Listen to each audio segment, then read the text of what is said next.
Assalamualaikum warahmatullahi wabarakatuh. Selamat siang pemirsa setia TVRI Jambi. Senang sekali rasanya saya Chandrika Divani dapat kembali menyapa Anda dalam program Jambi Bicara.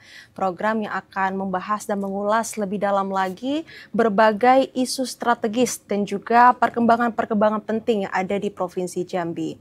Dan kalau kita berbicara soal perkembangan, pendidikan rasanya menjadi fokus nasional yang saat ini sedang dikejar oleh pemerintah pusat dan juga pemerintah daerah, di mana pendidikan merupakan salah satu hak yang wajib diperoleh oleh seluruh anak bangsa tanpa terkecuali.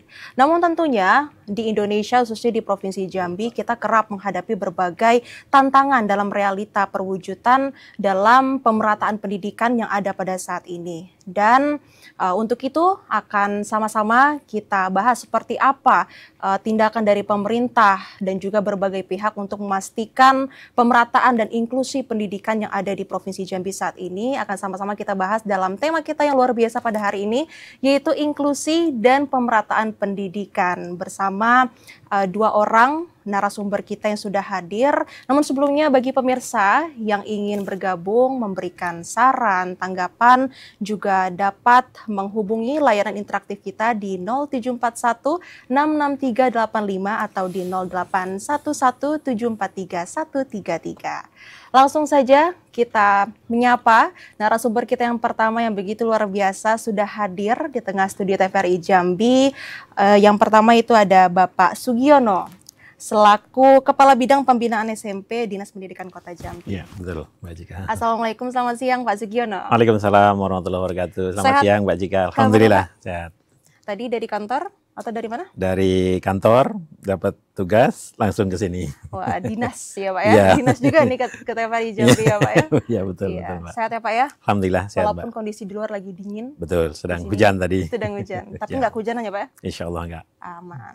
Dan selanjutnya narasumber kita yang juga sudah hadir di melalui Zoom virtual, yaitu Bapak Kaspul Anwar PhD selaku akademisi dari Institut Agama Islam Muhammad Azim Jambi. Assalamualaikum Bapak Kaspul Anwar. Waalaikumsalam Mbak Cika, Pak Sugiono, apa kabar? Alhamdulillah, baik Pak Prof. Siap. Alhamdulillah, ya. Alhamdulillah. Prof Kaspul, gimana kabarnya? Saat ini sedang di kampus Mbak, sedang ada kegiatan. Tadi sudah disampaikan sama Mbak Intan untuk bergabung, tapi mohon maaf, ini bersamaan ada kegiatan akreditasi, jadi melalui Zoom ini. Terima kasih sudah diundang, terima kasih. Baik, terima kasih Prof Kaspul sudah menyempatkan waktunya di tengah-tengah agenda yang begitu padat, Prof. Siap, terima kasih Mbak Cika. Baik, kita hari ini akan membahas, mungkin kita akan ke Pak Sugiono terlebih dahulu, karena ini kita membahas terkait inklusi dan pemerataan pendidikan rasanya sangat dekat dengan Pak Sugiono nih, yang sudah sering terjun langsung melihat bagaimana pendidikan kita, khususnya di jenjang SMP Pak. Namun untuk saat ini Pak, di mana pendidikan saat ini khususnya untuk mewujudkan pendidikan yang merata menjadi fokus kita saat ini Pak. Namun menurut Bapak, bagaimana Pak potret gambaran pendidikan kita khususnya secara umum dulu Pak? Seperti apa Pak? Ya. Baik, terima kasih Mbak Cika, Prof izin, dan para pemirsa TVRI sekalian. Jadi mohon izin menyampaikan yang pertama tadi terkait dengan gambaran umum pendidikan kita, memang tentu kami sebagai pelaksana penyelenggara di bidang pendidikan khususnya di Kota Jambi menyelenggarakan pendidikan dengan mengacu pada apa kebijakan yang berlaku di level nasional, kemudian di level daerah juga gitu ya. Jadi kalau secara nasional dan juga mungkin juga berlaku kita di daerah, bahwa tantangan lah kita menyebutnya begitu ya, pendidikan itu kan setidaknya memang ada pada dua hal tadi. Yang pertama tadi sudah Mbak Cika sebutkan terkait dengan pemerataan perluasan aksesnya, bagaimana seluruh anak-anak kita memperoleh layanan pendidikan, dan langsung terkait dengan yang keduanya, yaitu terkait dengan peningkatan mutu atau kualitasnya. Oleh karena itu memang di Kementerian Pendidikan Dasar dan Menengah saat ini di pusat, tagline-nya itu kan pendidikan bermutu untuk semua. Jadi pendidikannya untuk semua tapi harus yang bermutu. Jadi bukan hanya sekedar akses luas, merata, tapi juga mutunya harus meningkat. Nah itu kalau kita bicara dari sisi kebijakan pendidikan nasional. Nah kemudian berikutnya kita di daerah dengan kami khususnya di Kota Jambi dengan kepemimpinan Bapak Wali Kota kan punya moto juga bahagia itu kan.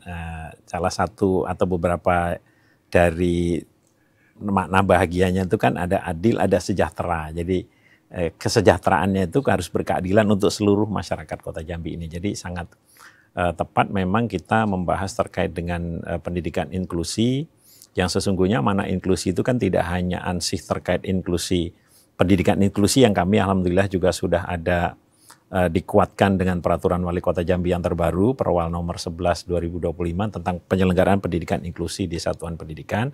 Tetapi juga sesungguhnya memang kita ini kan paradigmanya paradigma inklusi, karena toh bangsa Indonesia juga bangsa yang majemuk kan gitu kan Pak, terdiri dari berbagai macam suku, agama, ras, golongan. Jadi kita memang harus inklusif dari berbagai strata sosial ekonomi, memang harus semuanya itu terbangun, terbina, terdidik, kemudian karakter baiknya melalui yang strategisnya adalah pendidikan. Mungkin itu pandangan awal kita terkait dengan bagaimana kita memaknai pendidikan inklusi dan pemerataan pendidikan ini. Mungkin itu Mbak.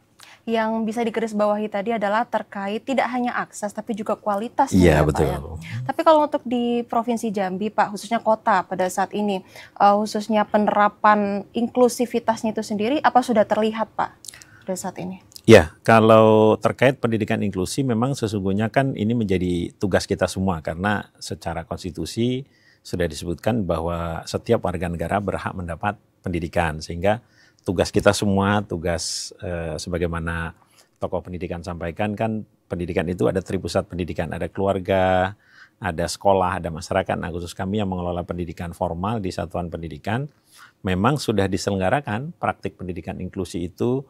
Kalau secara formalnya kan sudah ada dulu, ada Permendikbud nomor 70 2009, tapi memang intensi perhatian kita terhadap pendidikan inklusif itu ya pasang surut lah begitu ya. Tapi sekarang kita dengan sekali lagi dengan Perwal 11 2025 ini artinya menunjukkan komitmen kuat pemerintah Kota Jambi dalam rangka penyelenggaraan pendidikan inklusi ini untuk mensejahterakan, membahagiakan, berkeadilan ini betul-betul kita laksanakan. Kalau secara data formalnya di Kota Jambi saat ini untuk satuan pendidikan mulai dari jenjang TK, SD, SMP di pendidikan formal yang menyelenggarakan pendidikan inklusi yang alhamdulillah sudah banyak, sekitar 49 kalau tidak salah datanya saya, itu penyelenggara pendidikan inklusi di atau sekarang istilahnya SP3I, Satuan Pendidikan Penyelenggara Pendidikan Inklusi di Kota Jambi. Jadi mudah-mudahan ini menjadi modal kita bersama untuk bagaimana menerima seluruh anak-anak kita,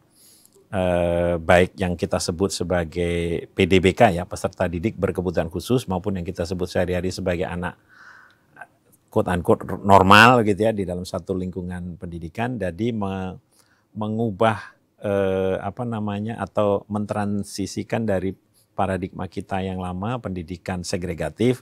Oh kalau anak berkebutuhan khusus itu harus sekolahnya di SLB atau SDLB, SMPLB. Tapi sekarang dengan pendidikan inklusif ini, maka ya mereka anak-anak kita semua bisa kita tampung, tentu menyesuaikan dengan sumber daya yang ada di satuan pendidikannya untuk bisa dilayani supaya terjalin empati, penghargaan, tidak diskriminatif. Semangat-semangat itulah yang kita ingin terus kembangkan di dalam penyelenggaraan pendidikan inklusi ini.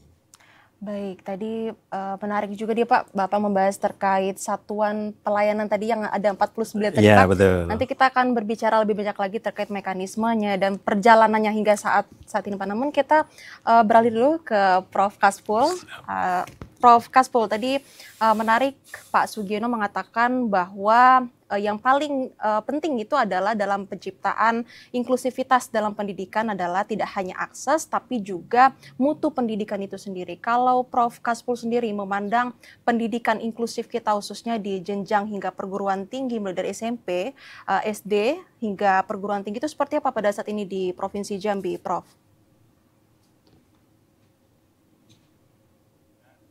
Saya menambahkan tadi apa yang telah disampaikan oleh Pak Sugiono. Setidaknya ada hal baru yang mungkin tidak baru, tapi ada istilah penyebutan baru di dalam teori inklusivitas ini. selain pemerataan dan akses, yang terpenting juga itu adalah kesetaraan.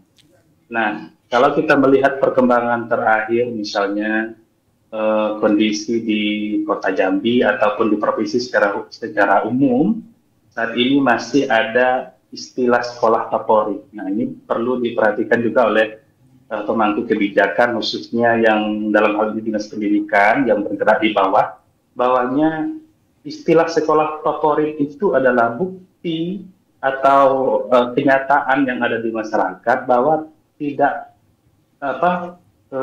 masih terjadi perbedaan atau ada ketidaksetaraan dalam penyelenggaraan pendidikan kita. Artinya ada perbedaan mutu di sana, kemudian ada perbedaan pelayanan terhadap misalnya anak-anak kebutuhan khusus misalnya.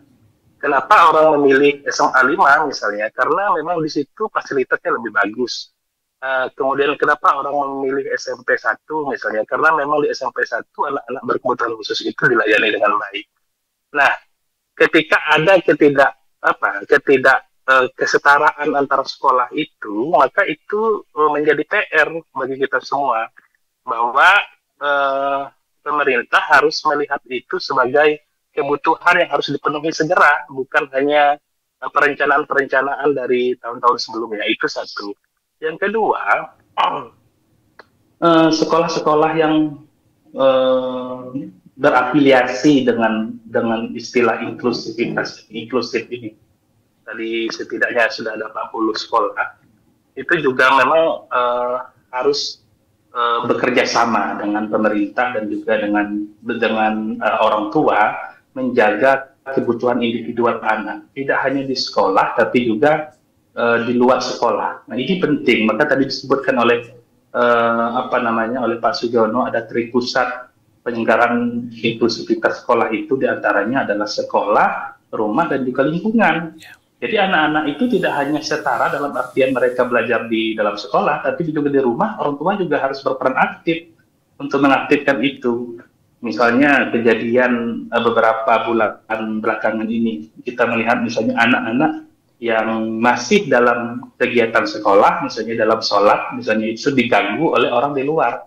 Nah, itu kan artinya ada kebutuhan individual anak yang tidak dipenuhi oleh lingkungan.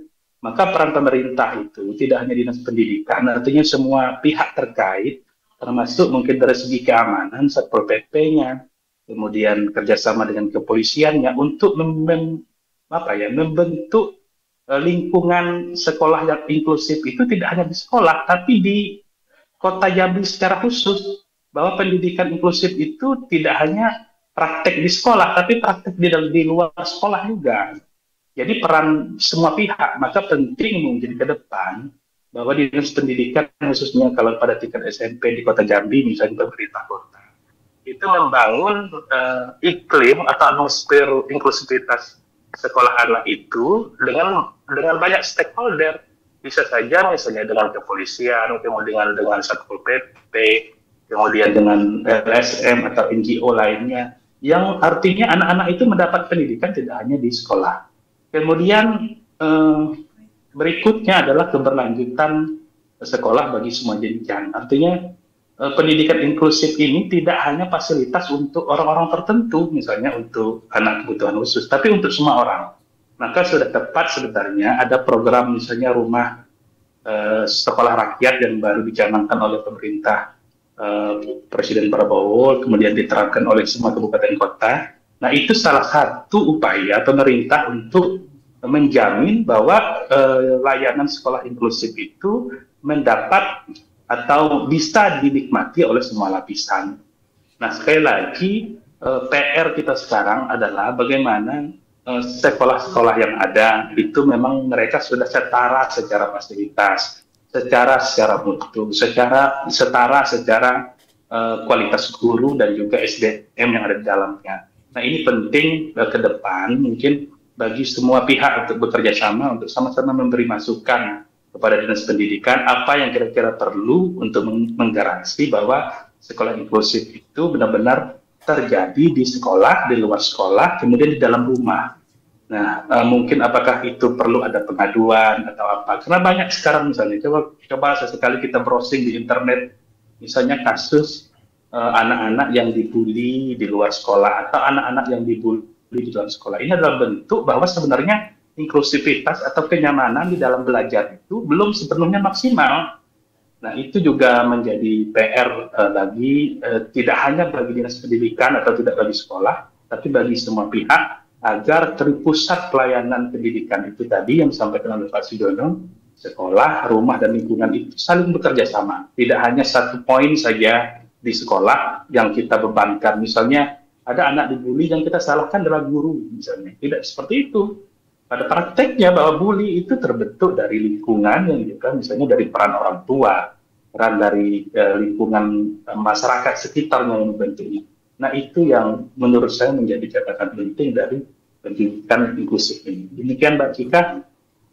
Baik, Prof. Kaspul, tadi menarik yang perlu kita catat bersama-sama itu adalah terkait konsep pendidikan inklusif yang sebagaimana mestinya itu adalah tidak hanya tadi terkait akses, tapi juga terkait tantangan masih adanya sekolah-sekolah favorit yang diagung-agungkan sehingga ini menjadi tantangan juga bagi penciptaan pemerataan pendidikan. Kemudian juga tadi ada terkait tidak hanya pendidikan di lingkungan sekolah formal saja, tapi juga praktiknya di luar di masyarakat seperti apa. Namun kalau Prof. Kaspul sendiri melihat di Jambi, ini seperti apa penerapan itu? Apakah sudah terwujud atau seperti apa Prof. Kaspul? Sejauh yang kita amati dari kondisi beberapa bulan terakhir misalnya, kita masih mendapati misalnya ada anak-anak yang terlibat dalam tawuran, kemudian ada anak-anak yang dibully. Praktik baiknya banyak, misalnya anak-anak yang berprestasi, kemudian bagaimana anak-anak itu membangun jiwa kegotong royongan dari hasil dari sekolah inklusivitas itu. Kemudian sekarang juga sudah ada sekolah-sekolah yang mempraktekkan no bully di lingkungan sekolah, itu sudah baik. Yeah. Tapi kita juga mencatat bahwa masih ada kejadian di luar sekolah misalnya yang tidak termonitor oleh sekolah. Maka peran semua pihak itu khususnya mungkin perlu bagi dinas pendidikan dan juga dinas terkait untuk membuat laporan pengaduan bagi anak-anak yang mungkin masih dalam usia sekolah. Itu ada laporan misalnya tim gerak cepat dari Pol PP atau dari kepolisian yang ikut membantu memonitoring kegiatan anak-anak di luar sekolah dalam artian kegiatan yang sifatnya komunitas, karena komunitas inilah yang nantinya membentuk kegiatan-kegiatan yang tidak terkontrol tadi. Nah, peran-peran itu saya yakin dan percaya mungkin sudah termonitor oleh dinas pendidikan, hanya mungkin dari sisi anggaran, kemudian dari sisi kebijakan yang belum memayungi itu. Mungkin sudah ada payung hukumnya, tapi mungkin perlu diperkuat lagi. Apalagi dengan dengan ikon wali kota kita yang Kota Jambi Bahagia, harusnya itu menggaransi bahwa di dalam ranah Kota Jambi ini wajib hukumnya semua orang itu bahagia. Artinya bahagia yang inklusif itu adalah semuanya merasa nyaman. Anak-anak nyaman di sekolah, di luar sekolah maupun di komunitasnya. Sementara sekarang misalnya kita masih menemukan ada anak-anak yang justru merasa terancam di lingkungannya. Nah, ini kan artinya ada sesuatu yang perlu kita perbaiki dan perlu kita benahi. Nah, itu yang saya pahami dari konsep inklusivitas ini. Begitu Mbak Cika. Baik, menarik Prof. Kaspul. Tadi adalah pendidikan yang inklusif tadi juga sangat kental dengan pendidikan karakter. Dan nanti kita akan berbincang-bincang lagi Prof. Kaspul dan Pak Sugiono, namun kita akan kembali usai jeda pariwara berikut ini.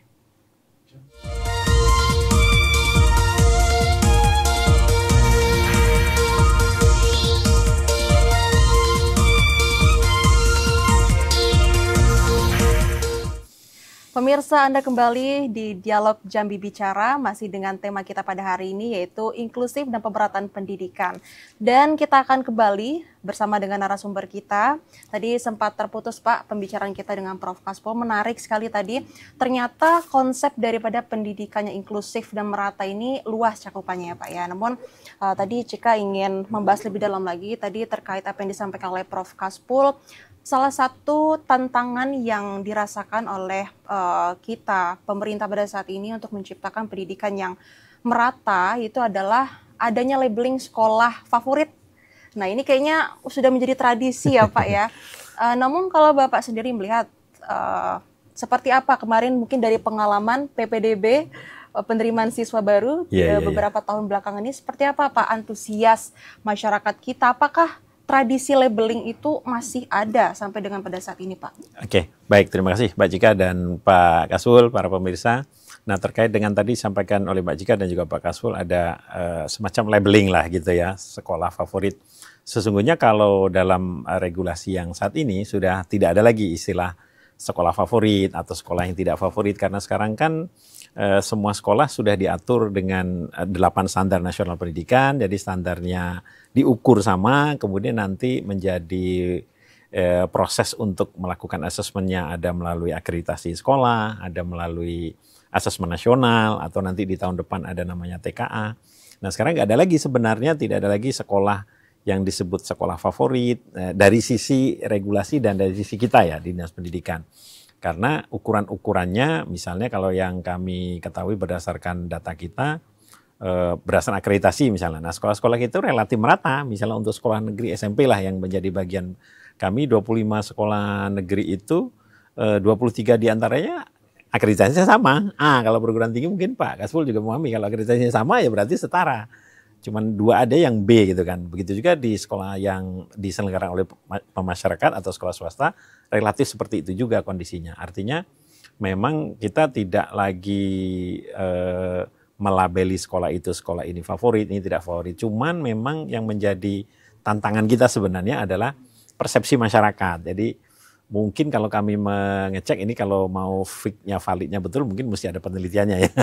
Itu terkait dengan dulu ada istilah-istilah sekolah rujukan nasional, ada sekolah rintisan bertaraf internasional. Itu mungkin yang agak lama predikat itu muncul dan tidak bisa sebegitu mudah saja hilang. Tapi berdasarkan pengalaman kami, untuk saya misalnya di bidang pembinaan SMP, kan sempat beberapa kali kita mencermati dulu namanya PPDB, penerimaan murid baru, sekarang SPMB yang tahun lalu.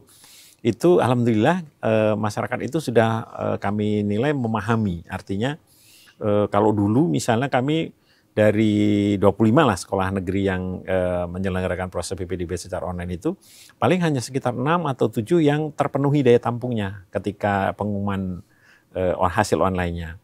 Tetapi tahun kemarin, artinya tahun pelajaran 2025-2026 ini, sudah lebih dari separuh, jadi ada 14 sekolah yang dia sudah full daya tampungnya itu. Artinya masyarakat kita alhamdulillah syukur dengan berbagai informasi yang disampaikan baik oleh satuan atau oleh sekolah itu sendiri maupun oleh pemerintah dan informasi-informasi lain yang bisa diterima oleh masyarakat, masyarakat menyadari bahwa sesungguhnya sekolah kita itu setara loh, meskipun tentu memang tetap tadi seperti Pak Kasful sampaikan ada sedikit disparitas misalnya karena ini dinamis ya, ngurus pendidikan ini satu sekolah misalnya dulu gurunya ini keren tapi guru ini kemudian pensiun misalnya kan. Ya, belum tentu guru penggantinya akan langsung sama setara dengan guru yang tadinya bertugas di sini. Misalnya seperti itu. Nah, jadi sesungguhnya kita bersyukur alhamdulillah masyarakat Kota Jambi ini khususnya mereka beliau-beliau sudah menyadari bahwa ini setara loh sebenarnya karena dibuktikan tadi itu oleh proses ketika SPMB yang baru berlangsung beberapa waktu yang lalu. Jadi itu satu hal yang kita syukuri. Nah, kemudian kami juga dari sisi Dinas Pendidikan mendorong satuan pendidikan itu sekarang istilahnya ada personal branding ya kan. Kalau sekolah kami dorong juga school branding.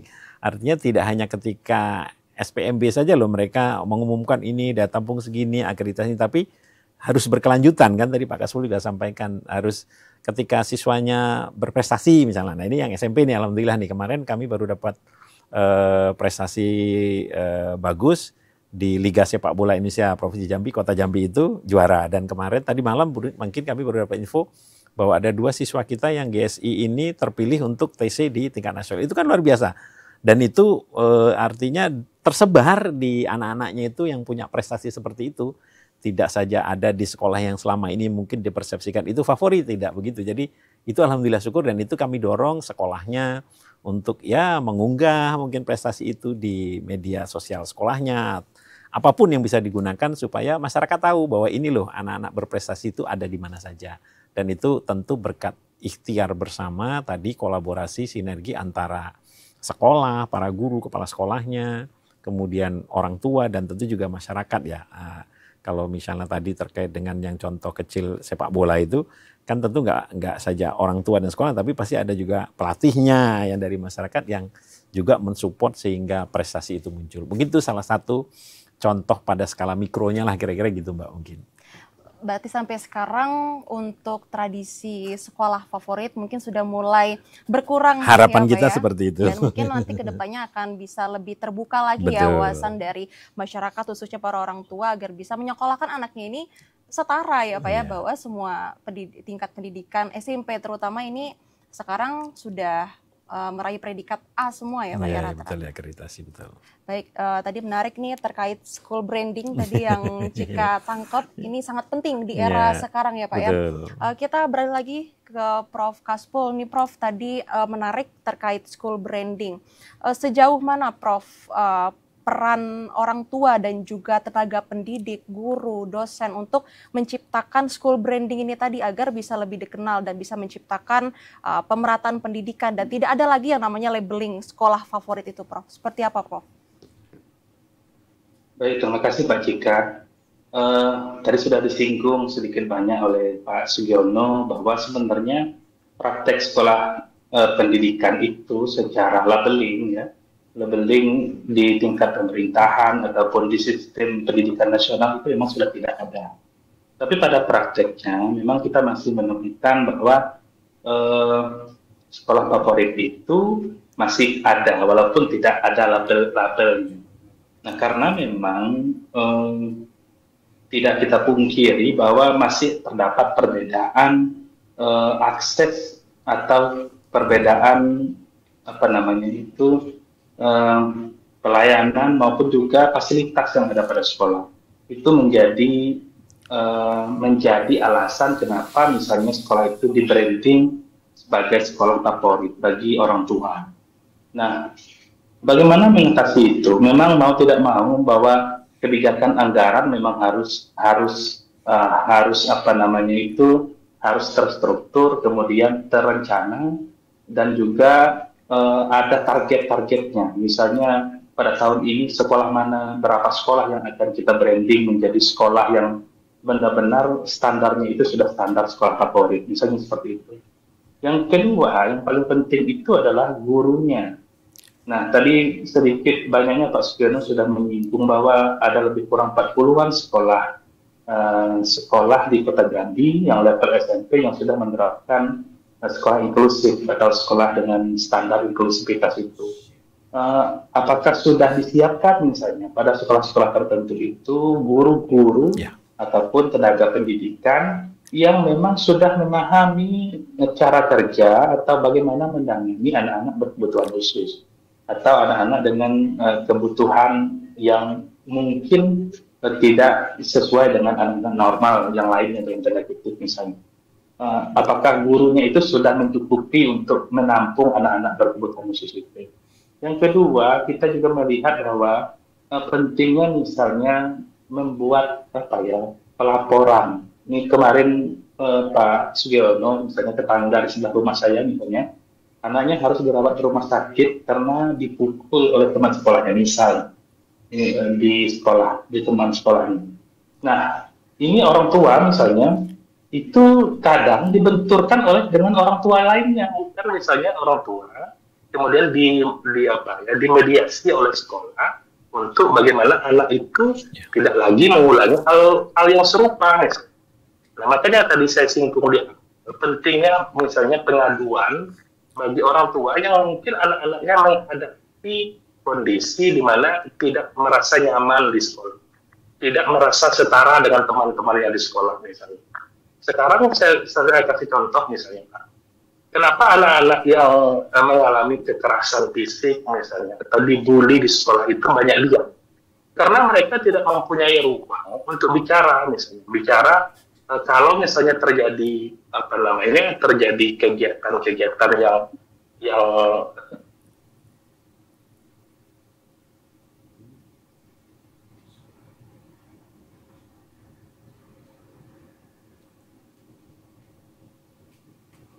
Halo? Baik, Prof. Kaspul,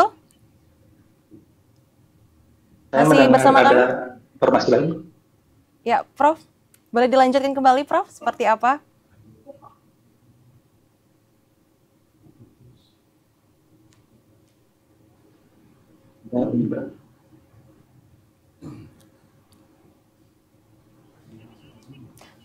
Baik, sepertinya kita ada kendala teknis bersama Prof. Kaspul di sana. Halo? Mungkin karena Suara saya, Pak? keadaan di studio juga masih terkendala sinyal, ya, Pak Sugiono.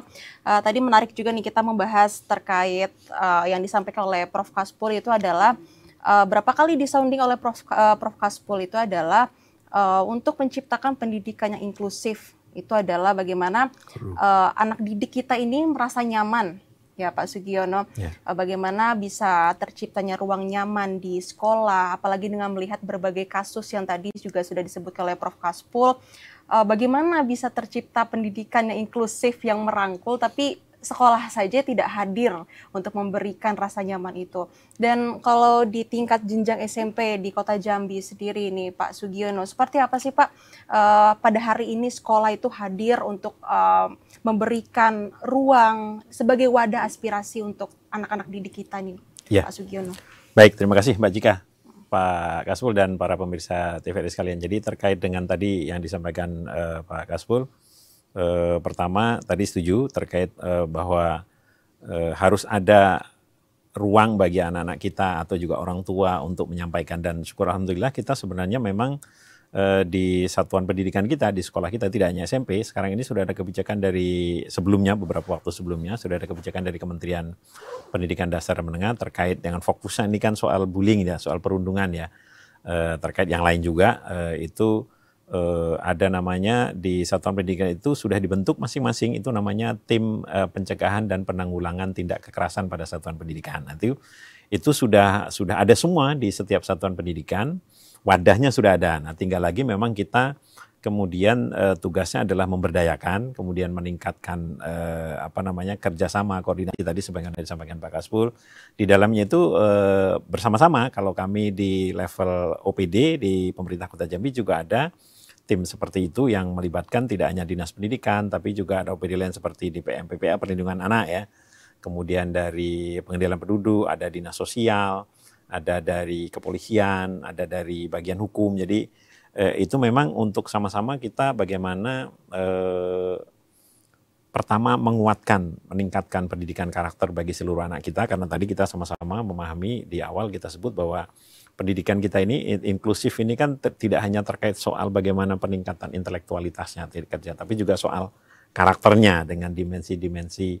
Kalau dulu disebut sebagai profil pelajar Pancasila, kalau sekarang dimensi mutu lulusannya itu banyak urusan karakternya aja tadi, empati, berdemokrasi, toleransi dan segala macamnya, yang itu menjadi inti dari bagaimana pendidikan inklusif ini berlangsung. Jadi sudah ada wadahnya, tinggal lagi memang sekali lagi karena kita mengurus atau membahas soal pendidikan ini kan membahas soal manusia, yang manusia itu dinamis sifatnya. Sangat setuju tadi dengan apa yang disampaikan Pak Kaspul bahwa ini membutuhkan kolaborasi kita semua. Jadi gurunya juga tadi satu sisi Pak Kaspul juga jelaskan bahwa aspek pentingnya bagi tadi soal kesetaraan itu adalah tentang guru. Bagaimana kemudian dengan adanya 49 satuan pendidikan tadi itu, yang sebenarnya semuanya prinsip pendidikan inklusif itu semuanya, cuman untuk yang penyelenggara SP3I-nya itu, Satuan Pendidikan Penyelenggara Pendidikan Inklusif untuk sekarang ini di Kota Jambi itu ada 49 itu artinya di mana kita bisa melakukan semacam rujukan atau seperti itu. Nah, itu memang kami di Dinas Pendidikan tentu saja sesuai dengan kebijakan pemerintah Kota Jambi, Pak Wali, Pak Wako, kami Pak Kadis juga memimpin mengarahkan kami memang dengan adanya Perwal 11 2025 nanti lebih menguatkan lagi, artinya kami sekarang alhamdulillah sudah bisa menganggarkan, meskipun tentu nominalnya bisa mungkin dimulai dari yang relatif sedikit, tapi paling tidak kita bisa melakukan intervensi untuk penguatan tenaga gurunya. Jadi bagaimana dia guru-guru kita diberikan bekal untuk pertama mengidentifikasi, paling tidak melakukan asesmen diagnostik ketika anak-anak siswa kita ini masuk, kedalaman, keluasan dari kebutuhan khususnya seperti apa, misalnya begitu. Nanti baru kemudian bagaimana guru-guru kita merancang dan melakukan implementasi kurikulumnya, karena dia harus ada akomodasi adaptasi kurikulumnya, termasuk sampai kepada penilaiannya. Jadi alhamdulillah poin-poin pengaturannya itu sudah ada di dalam perwal kita ini luar biasa. Jadi kami menjadi lebih mudah, artinya lebih kuat lagi ikhtiar kita semua. Kalau kami melalui Dinas Pendidikan nyebutnya itu dengan kata di Jambi mungkin terkenal juga namanya besapu undang, Mbak. Jadi bersama peduli pendidikan inklusif untuk anak difabel tersaing. Ini yang khusus terkait dengan difabelnya ini, Pak. Iya, jadi dengan ya, kata besapu undang. Jadi akronim dari bersama peduli pendidikan inklusif untuk anak difabel tersaing. Tapi yang lain-lain juga Bunda PAUD kita ini kan juga punya program tadi Mbak sampaikan terkait dengan pendidikan wajib belajar 13 tahun. Beliau juga punya kepedulian luar biasa terkait dengan tadi itu menyisir anak-anak kita, kan angka yang PAUD-nya mungkin supaya lebih tinggi, tapi ini ada bidang sendiri yang menangani. Itu beliau punya program juga, ada Sapa Bahagia namanya. Jadi bagaimana anak-anak itu diajak, yang belum PAUD juga menguatkan supaya program ini juga berjalan. Itu terkait dengan pemerataan juga, pemerataan akses. Itu mungkin itu gambarannya. Jadi tadi ada TPPK-nya, istilahnya tim yang di sekolah itu, tinggal bagaimana kita memberdayakan ini. Kemudian tadi soal penguatan kapasitas gurunya untuk menangani anak-anak berkebutuhan khusus ini, alhamdulillah ya artinya ini terus kita dorong. Jadi ada pelatihannya, ada kemudian menghadirkan para ahli. Tetapi juga mungkin tidak kalah pentingnya kami punya peran juga dari lembaga lain. Tadi kan Pak Kasbul juga sampaikan soal peran masyarakat. Misalnya sekarang Gerakan Pramuka. Gerakan Pramuka juga alhamdulillah sekarang ini mendorong dengan melakukan kegiatan edukasi, sosialisasi terkait dengan tadi pengembangan karakter, soal tidak tawuran, ya kan, kemudian tidak melakukan bullying, kemudian juga tidak melakukan kekerasan kriminal bermotor, narkoba dan sebagainya. Jadi itu kita bersinergi, tentu saja ada pihak-pihak yang lain, para pegiat anti narkoba, ada program bersinar dan segala macamnya, semuanya berkeinginan yang berkoordinasi dengan kami di Dinas Pendidikan untuk bagaimana anak-anak kita ini benar-benar menjadi anak-anak yang tadi bahagia, ya kan. Jadi mereka benar-benar bisa belajar dengan nyaman, nilai-nilai prinsip-prinsip pendidikan inklusif itu bisa memang terwujud dengan baik. Berarti tadi yang Cika garis bawahi sekali Pak itu adalah bahwa di tingkat pendidikan SMP pun juga sekarang sudah ada tim gerak cepatnya juga ya untuk menjadi ruang berbagi bagi anak-anak didik agar bisa lebih terbuka dan sebagai media pengaduan kepada pihak tenaga pendidik. Baik, kita coba lagi menghubungi Prof. Kasbul. Prof, tadi juga sudah disampaikan oleh Pak Sugiono mengenai tenaga pendidik juga sudah mulai bergabung dengan tim gerak cepat dalam mengatasi kekerasan yang ada di lingkungan pendidikan kita. Namun penerapannya seperti apa Prof pada saat ini khususnya di tingkat perguruan tinggi, tim gerak cepat ini apakah sudah berjalan optimal Prof?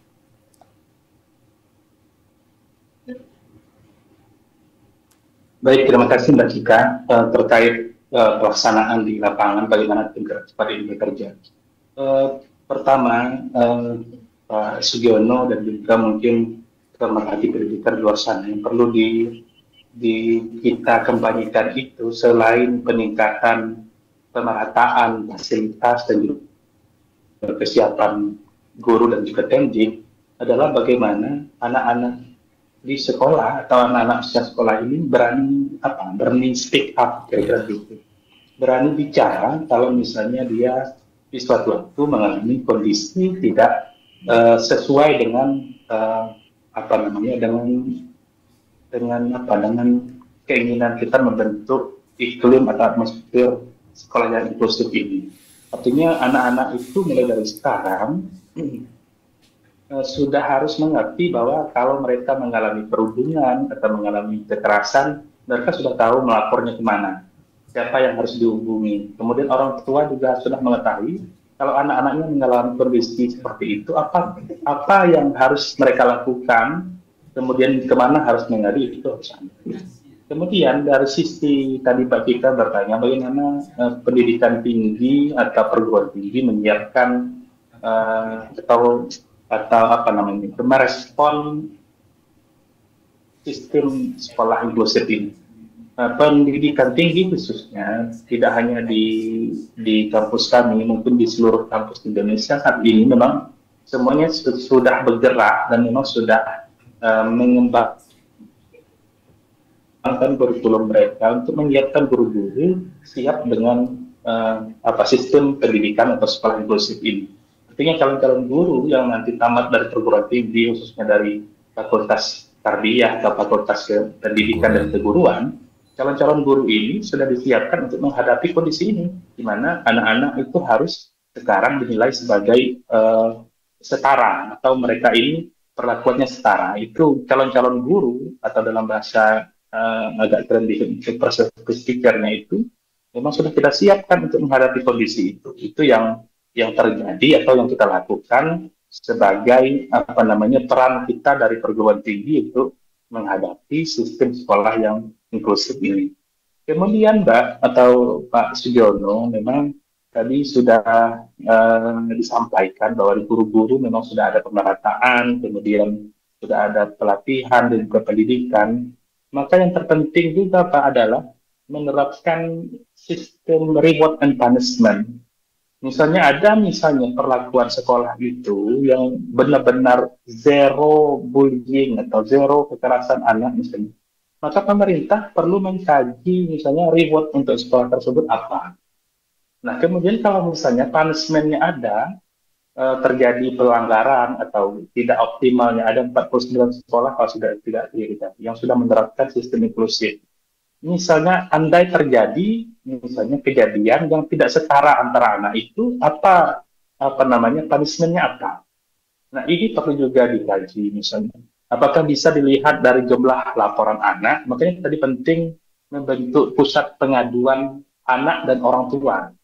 Jadi bisa dilihat nanti di situ apakah sekolah itu zero pengaduan atau tidak. Jangan-jangan misalnya di sekolah yang sudah menerapkan inklusivitas ini, pengaduan anak yang terlibat misalnya tidak mendapat perlakuan setara ini justru lebih tinggi misalnya. Nah itu juga pengaduan itu nanti bisa menjadi pertimbangan bagi pemerintah Kota Jambi khususnya untuk membuat kebijakan ke depan. Apa langkah-langkah yang harus diambil jika kondisinya terjadi di sekolah tersebut. Jadi sekali lagi memang mimpi bahagia itu artinya adalah zero bullying, zero kekerasan pada anak, zero perlakuan tidak setara terhadap anak di sekolah. Di samping itu tadi maka penting memang pusat pengaduan itu ada. Nah rewardnya seperti apa nanti itu tentu perlu dikaji secara mendalam melalui mungkin perwalkah atau Perda, dan nanti bisa memberi penghargaan pada sekolah-sekolah itu untuk terus mengembangkan diri, terus membuat inovasi menjadi sekolah yang benar-benar layak sebagai label sekolah inklusif. Maka yang paling tepat sekarang itu Pak, bukan sekolah favorit atau sekolah dominan, tapi memang perlu dikampanyekan secara masif oleh pemerintah bahwa sekolah ini labelnya sekolah inklusif. Saya yakin dan percaya Pak Sugiono, hampir tidak mungkin kalau kita berskala 100, mungkin hanya 30 orang saja yang mengetahui bahwa sekolahnya itu sekolah inklusif. Tidak ada label, mungkin tidak ada kampanye yang ketat bahwa misalnya di Jambi sudah ada sekian sekolah inklusif. Itu belum ada. Nah, makanya perlu kerjasama semua pihak dan juga keberanian dari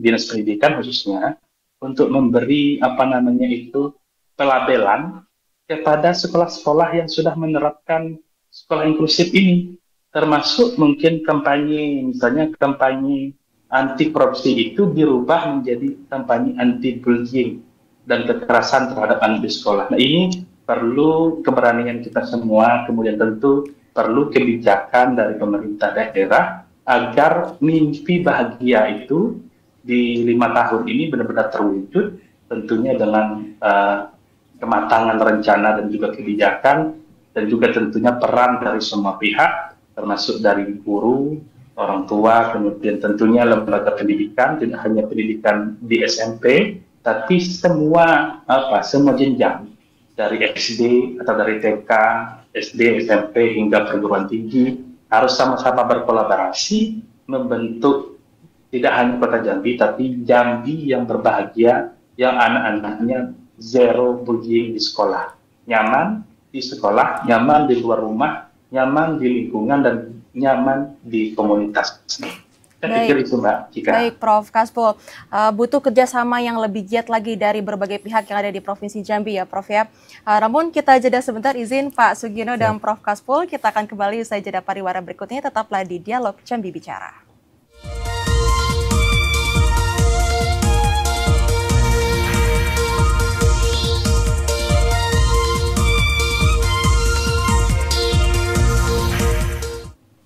Pemirsa, Anda masih kembali dalam Dialog Jambi Bicara dan kita masih bersama dengan dua orang narasumber kita luar biasa.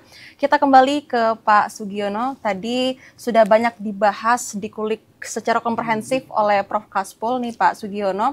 Tadi selain dari kesiapan tenaga pendidik kita untuk bisa menjadi seorang tenaga pendidik yang dapat memberikan rasa nyaman, aman. Lalu seperti apa lagi nih Pak Sugiono yang sejauh ini sudah diberikan oleh Dinas Pendidikan Kota untuk tingkat-tingkat pendidikan kita, atau mungkin seperti pelatihankah ataukah bantuan-bantuan motivasi untuk anak-anak didik kita pada saat ini, Pak?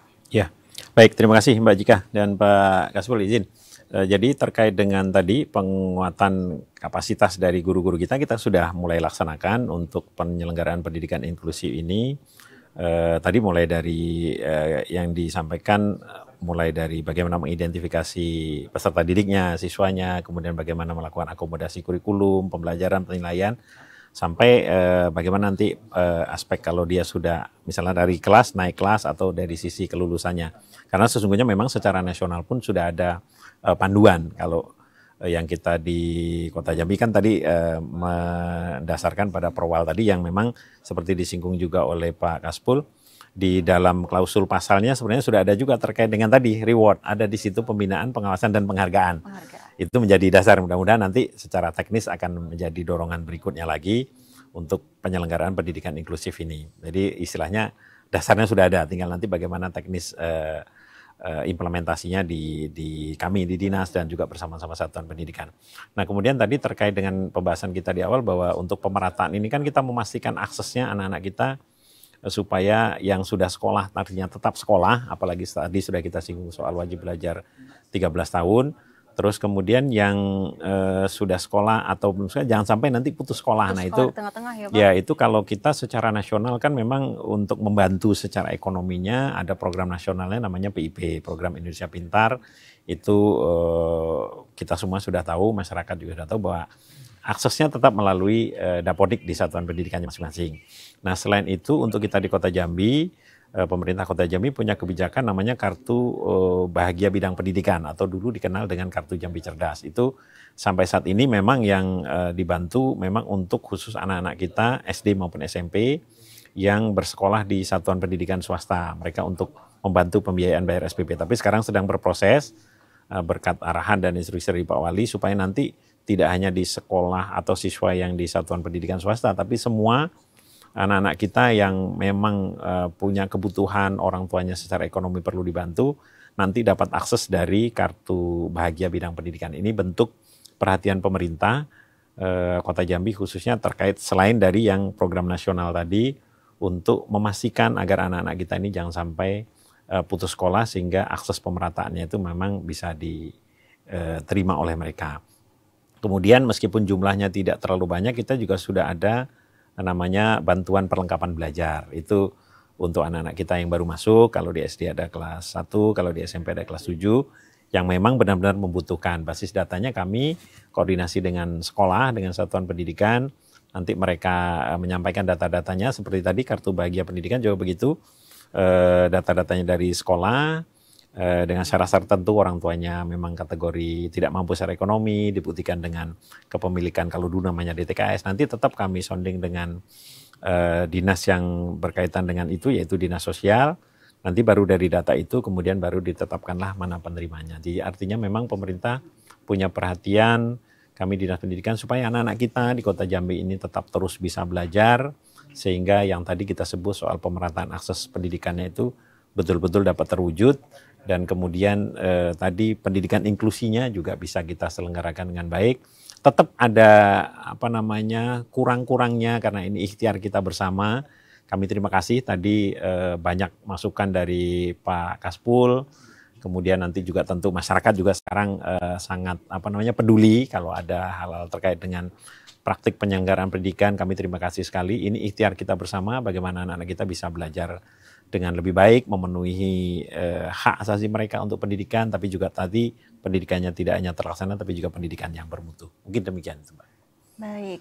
Untuk akses dana pendidikan juga sampai dengan saat ini masih terus digulirkan oleh betul. Dinas Pendidikan Kota Jambi, dan mungkin kita sudah berada di penghujung acara nih Pak Sugiono dan Prof Kaspul, bisa diberikan pesan bagi masyarakat khususnya orang tua dan juga bagi para akademisi tenaga pendidik kita untuk agar sekolah atau pendidikan kita ini bisa terus berjalan ke depannya dan bisa terwujud pendidikan yang inklusif.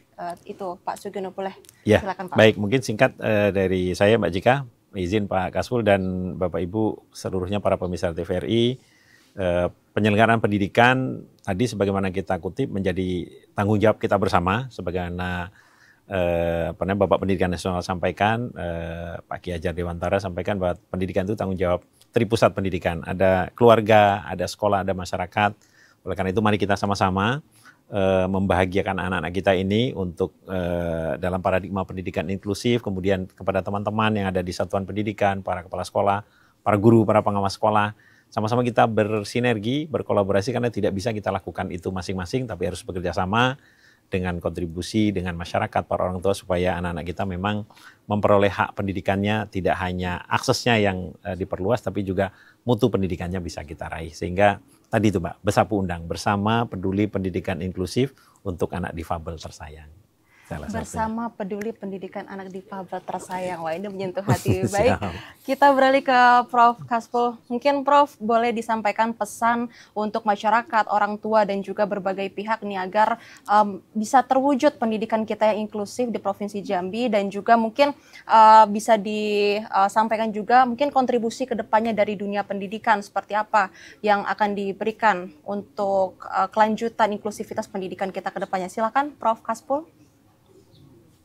Baik, terima kasih Mbak Cika, Pak Sugiono yang tadi sudah banyak juga memberikan feedback dari sisi pemerintah atau stakeholder yang menangani pendidikan secara real di lapangan. Saya mencatat bahwa sebenarnya sistem pendidikan kita itu sudah sangat baik sekali. Misalnya dari sisi pendanaan sudah ada beasiswa bagi anak-anak yang tidak mampu. Kemudian dari segi fasilitas sudah diperbaiki dengan kebijakan dan juga bantuan dari pemerintah pusat dan daerah. Kemudian untuk sekarang bahkan sudah ada layanan makan gratis bagi siswa-siswa sekolah kita. Nah, kemudian yang terakhir dari semua itu adalah tentu akses kesetaraan. Bahwa memang perlu ditanamkan atau perlu dikuatkan kembali bahwa sebenarnya sekolah-sekolah itu setara. Orang yang keluar dari sekolah A itu juga hasil dan kualitasnya mungkin bisa juga sama dari sekolah B.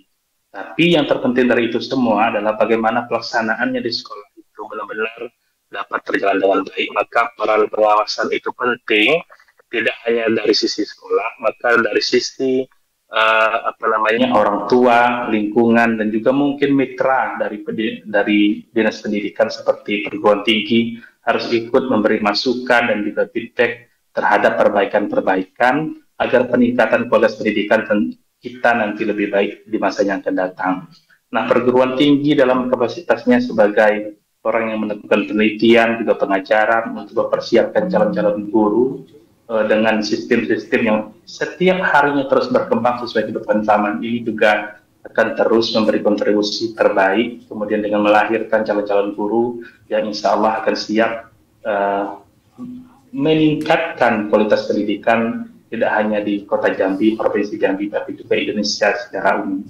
Oleh karenanya penting kita membangun kolaborasi antara dinas pendidikan, guru, kemudian perguruan tinggi untuk merumuskan langkah-langkah dan strategi bagaimana nanti melahirkan sekolah yang benar-benar inklusif, yang benar-benar Artinya anak-anak itu tidak hanya nyaman di rumah, tapi juga nyaman di sekolah.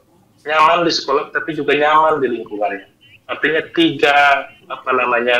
segitiga emas ini harus saling bekerja sama, memberi input masukan yang baik agar anak-anak itu terbentuk karakternya menjadi anak-anak yang benar, perilakunya inklusif, mencerminkan inklusivitas, kesetaraan, tidak ada perbedaan antara anak A dan B. Maka sekali lagi peran pengawasan, peran kita semua, dan tentu juga kolaborasi dari semua pihak, termasuk juga dari media untuk terus memberitakan hal-hal yang berkenaan dengan peningkatan pendidikan di Kota Jambi maupun di Indonesia secara umum. Saya pikir demikian. Terima kasih Mbak Cika, Pak Sugiono. Baik, Prof. Kasful, terima kasih. Sebelumnya Prof. Kasful dan Pak Sugiono sudah menyempatkan waktu untuk berbincang bersama di Dialog Jambi Bicara pada hari ini. Dan pemirsa, memang untuk menciptakan inklusivitas dan juga pendidikan yang merata di Provinsi Jambi butuh kesungguhan, kebijaksanaan dari berbagai pihak, mulai dari pemerintah, baik pusat maupun daerah, dan juga berbagai elemen masyarakat untuk dapat menciptakan lingkungan yang betul-betul nyaman dan rasa nyaman bagi seluruh peserta didik. Demikian Dialog Jambi Bicara pada hari ini, dan wassalamualaikum warahmatullahi wabarakatuh.